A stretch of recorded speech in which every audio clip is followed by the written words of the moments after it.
I think one of the important understandings that we have to have is if we go in with the mindset of this is just a hobby, it doesn't matter that much, we're not going to get great results. Podcast Growth Nation, welcome back to another very special, as always, episode of Podcast Growth University, where we talk all things podcasting all the time. I hope you enjoyed the latest episode number 24, the best thing I ever did to become a better speaker. Really should be the best 3 things I ever did to become a better speaker. Today, for episode number 25, you have to treat your podcast like a business long before it is one. So at this point, I don't know. I think I've done close to 300 free podcast breakthrough sessions. And one of the things I see most often is people are treating their podcast like a hobby, but they want to get business results out of it. And I know in the beginning, it's very hard to treat your podcast like a business. If you're not making money, if there's nobody listening, I understand that. But it's just the mindset behind it. The mindset for many people is, how do I put in the least amount to get the most out? That's not a sustainable way to grow your podcast. That's not a sustainable way to grow a business necessarily. It depends on what business you're in. So my goal today will be to take you through 3 different tactics and understandings around how can you start treating your podcast like a business, and what are the things that we did early behind the scenes, but we're still doing behind the scenes today, and they're the most beneficial. The things that we started 5.5 years ago that we're still doing, the odds of them being important and valuable are very high since we're still doing them, where there's a lot of things we started at the very beginning of this journey that we just said, honestly, this probably isn't worth doing anymore. So I will go through those 3 today. All right. Number 1, I was on the phone, aka Zoom, with somebody the other day. I did a podcast breakthrough session, and this person had been in real estate before. And I said, do you have any list of your listeners? And this person said, what do you mean? And I said, anybody who's ever sent you a DM, anybody who's ever shared your podcast content, anybody who's left you a review, anybody who has signed up to your email list, anybody who you've done a free call with, where are they all? Do you have any list where you have an organized list of these people? Where if you said, okay, I want to get a client today, I want to reach out and get a free client, where would you go? And a lot of people, when I say that, they don't really have an answer. Totally understandable. Point number 1, you have to gather data. You have to make lists. So in the beginning, when you're saying, you know what, I like this podcast thing, I want to find a way to monetize this, especially if we're in the coaching space, if we're in the product space, if we're in the service space, whatever it may be, it's going to rely on a lot of one-on-one conversations. So when I say gather data, this is what I mean. If you book a free call with me, your name will go on a list. And it's just going to be people who have booked a free call with Kevin through Podcast Growth U. On that list, I will now know, okay, this person is a podcast listener. What I should do is I should go find you on social media and then follow you. And I should find you on Facebook and friend you. I should find you on LinkedIn and connect with you, because I'm trying to form a deeper relationship. And if you see my content, you'll be more likely to listen to the show and pour back into the podcast and the community and all of that. A lot of us, we have people listening to the show, but we don't know who it is. We don't know who those people are specifically, and we don't know how to find out. And right now, the analytics in the podcast industry are not great. You don't know who's listening to your show. The best way to figure that out is to look on social media and see who is liking your stuff, who's sharing your stuff, who's in your DMs, who's watching your story. I have not found a better way for us or clients to figure out who's listening to the show. So your list is going to be, okay, all of these people have watched my story. Cool. All of these people have watched my story and liked my stuff. Okay. All of these people have liked my story. They've watched my stuff. They've attended a live podcast. Cool. And what you're going to realize is there are people that are warmer community members than others. So think about it this way.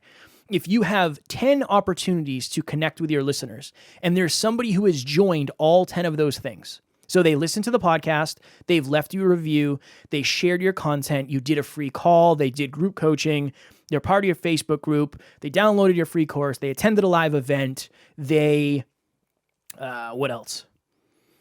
I don't know, signed up for a freebie and they did something else. So they did 10 things. They did all 10 of the things you offer. You better believe that if you are going to try to get somebody to sign up for another round of group coaching, or you're thinking about launching a new course, or you're thinking about taking on a one-on-one client, the odds of them taking that position are much higher than somebody who just watches your stuff on social media. So the beautiful part of gathering data and creating some sort of prospecting list is when it comes time for a product or a service or a live event or group coaching, something that will create money, something monetizable, you'll know who to go to. I think there's this very interesting confusion in the podcast industry where the podcast is going to be the reason people reach out to give you money. The podcast isn't even really marketing. It's branding, really is what it is. It's value add branding, where underneath that is sales. So branding is raising people's awareness to your brand and adding value based on that. Marketing is reaching the market with your message. Sales is where dollars actually cross the finish line. So I think a lot of us as podcasters think, well, I have a podcast. I'm talking about what I want to talk about. My audience values that. The next step is money's going to come in. When in reality, most of us are going to have to practice sales if we really, really want to make money with our podcast. So number one, gather data. The people that are listening, the people that are liking, the people that are sharing, if you have a list of those people, the odds of you being able to eventually transition that into money is much, much, much higher. And even at a deeper level, maybe you don't want to make money with your podcast. Awesome. You still know who to reach out to just get feedback for your show, to say, hey, would you mind leaving a review if you haven't yet? You still have an idea of who the audience is, right? So all it is you making a list of these are the people that I believe are listening to my show. All right, number two, I've had many people come to me and say, hey, you should have this person on your show, right? So say there's a controversial figure in the self-improvement industry that's going through something. Hey, you should have this person on your show. Or, hey, you should do your content this way. Or, hey, why do you do 7 episodes a week? There's a big difference between winning in the short game and then winning in the long game. So when I say treat your podcast like a business, this is what I mean. Your business, if you're creating it, you don't just want to win today and then die. And that's how a lot of people are setting up their podcast. They're saying, okay, I'm going to get a sponsor, and then I'm going to do these episodes, and then everything's going to be fine, and then I'll get a bigger sponsor and a bigger sponsor and a bigger sponsor. You're not really setting yourself up for long-term success because you're depending on other people to pay for your show. Where if you set it up like a business and you come at it from the perspective of I have a product or a service, you're most likely going to be more successful. But there's a bunch of different things that you can think about when it comes to this. So the short game a lot of people are playing is I'm going to test it out and see what happens. And if I don't get X amount of downloads in the first month, I'm going to quit. You would never start a business like that. You would never start a relationship like that. That's not a great idea, and it's not a great intention to start with. And it's really setting you up for failure. And there's a million ideas of short game versus long game. The short game might be, why don't you post 5 times a day on social media, and then, hopefully you'll go viral and then people will come over. When a better use of your time might be building the business behind the scenes or practicing the way you're speaking. Hey Kevin, Kim here. Just wanted to send you a video to say thank you so much for your help on creating the Peaceful Productivity Podcast. I couldn't have done it without you. I knew you'd be lots of great help with the technical aspects of getting the podcast going, but you went well above and beyond that. You helped me with the strategy and you gave me all kinds of really great support. I think the key to success in business is a great attitude, and you have that in spades. You really walk the walk. So thanks again. Take care. I'll talk to you soon. Even in the previous episode where we talked about not editing episodes, sending audio messages, sending video messages, those are all long game tactics, right? In the short game, in the first 5 episodes, if you make mistakes, yes, you'll want to edit your episodes. But in the long game, when you're on stage in 5 years, you'll be thankful and grateful you didn't. Audio messages. Why would you take the time to send somebody an audio message? Because I'm not really thinking about today. I'm thinking about a year from today where I'll be a better speaker because of it. A lot of us are making our decisions based on the short term. And when you're making decisions based on the short term, you're potentially taking that out of your long-term success. So there's a lot of people that'll do flashy stuff in the short term, but they won't be around in 5 years. And this is really my thought around this. Anytime I start with a new podcaster and we're talking about the title of their show, we'll throw some names back and forth. We'll chat about it. We'll say, okay, what do you feel about this? Is this a 10 for you? And they'll say, yeah, that's a 10. All right, cool. Let me take a look and see if that name is taken. Oftentimes that name is taken, but the show is no longer in production. The show hasn't dropped an episode in 2 years. I'm not super worried about it. If you're around in 5 years, it's not going to matter if you have the same name because the odds are that show won't be around. And we can always add, same name with Kevin Palmieri, right? So there's always a way to differentiate yourself, but it's just that fundamental that so many people are playing the short game. And if you don't get short game results, you're not going to be around in the long term. So ask yourself a question. When you're doing anything involving your podcast, is this so I will win today or will this help me win eventually? That's a really, really, really good question, right? We just onboarded 2 new people to our team. And in the short run, onboarding people onto the team is a lot of work. And there's a lot that goes into that behind the scenes. And in the short run, nothing really is going to happen from that. But in the long run, in a year and 2 years and 5 years, when we have 40, 80, 160 team members, that's when things really, really start to compound. So understand that just like a business, your first year is not going to be your most successful year. Your second year probably won't be your most successful year either. The goal is to grow year over year over year over year, but you cannot do that if you stop after year 1. And a lot of people do, right? Again, I always use that example, that story, that I think we had 1,058 downloads our first year. This is our 5th year, and we had we'll do 240,000 downloads this year, something like that. Cool, awesome. Now that's us, and it's different, but that's drastically more than year 1. And in theory, next year, it should be close to double that. So that's what we are aiming for. So ask yourself, am I doing this for a short-term win or a long-term success? That's a great question to ask yourself. And the last one is, and this is a hard one, and I understand that, but the third point I make is invest. So what does that mean? I'll have a lot of people that come to me and say, well, I was going to get a new microphone. I was going to get a backdrop. I was going to get a camera, but I'm going to wait until I make more money before I invest. I understand that completely. And in some instances, I support that. I mean, if money is tight, it's probably not the best use of your funds to go buy a $1,000 camera. But I always try to reframe with the understanding of, okay, cool. If you're going to start a business, say you're going to start an ice cream shop, we have to lease the building. So $2,000 a month for lease. We're going to have to buy some sort of equipment. So say it's another $2,000 to buy it. We're going to work it ourselves, so we don't have to pay somebody. We're going to have to buy the product. So say it's another $500, right? So we're up to $4,500 that first month. We are investing into the business with the potential and goal to make money that at least covers that.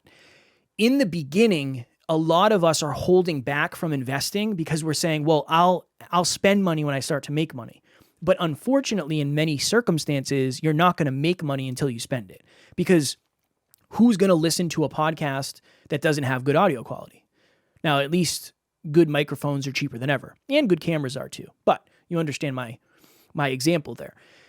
You have to understand that you don't have to spend a boatload of money, but you don't want to go in with the mindset of, I'm going to become as successful as possible by spending the least amount of money possible.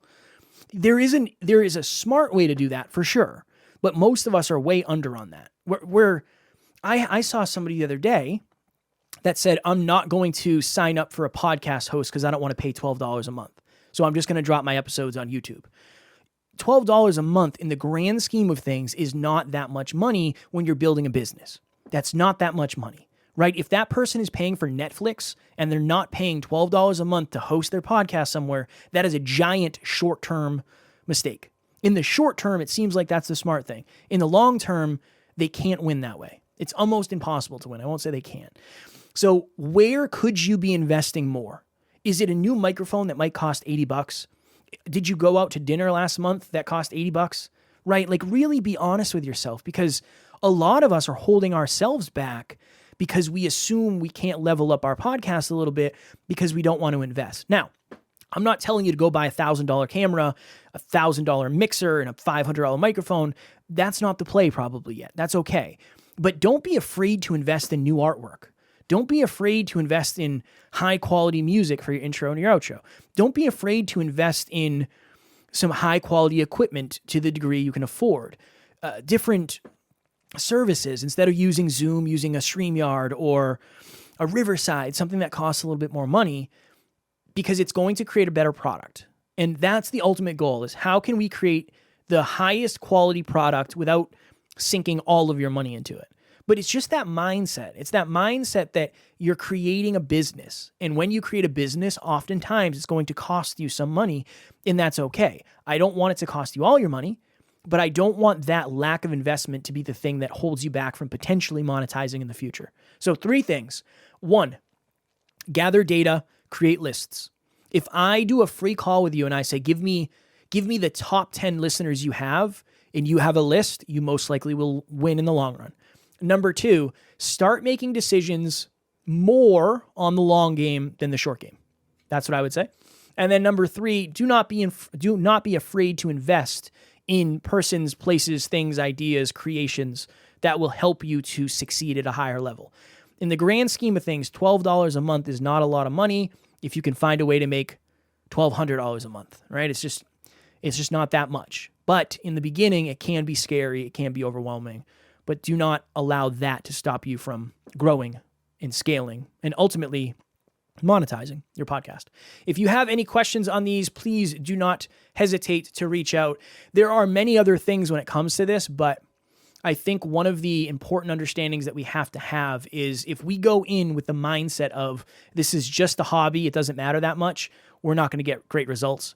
If you are in a relationship and you say, well, this is my first relationship, it doesn't matter that much, I would not bet on that relationship succeeding. I'm sure you probably feel the same. Podcast Growth Nation, as always, I am offering free 30-minute calls to all of the community members. All you have to do is click on the link in my show notes, book a free time. I have one this weekend for somebody who has been listening to the show. Super excited to meet them. Again, I will not sell you on anything. My goal will be to add value as much as humanly possible. Next week for episode number 26, goal setting for 2023 and determining your unique success. I had somebody reach out to me the other day and they said, I'm just discouraged. I'm disheartened because I don't know if I'm winning or not.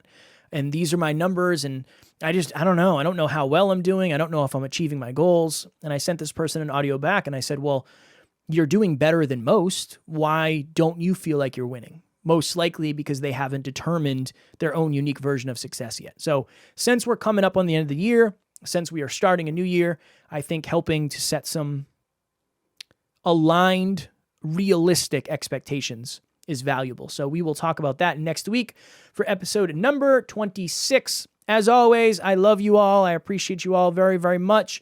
Keep on podcasting, and I will talk to you next week.